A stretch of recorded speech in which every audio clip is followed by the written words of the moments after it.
Hey guys, in this video I'll show you how to go ahead and add a loyalty card to your Google Wallet.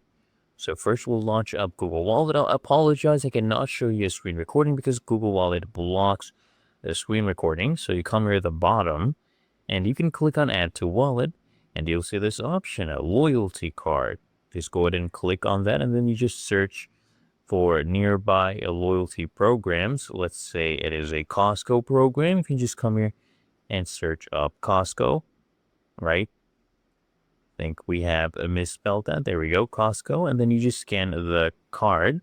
So you make sure you just center the barcode in the frame. This is just an example.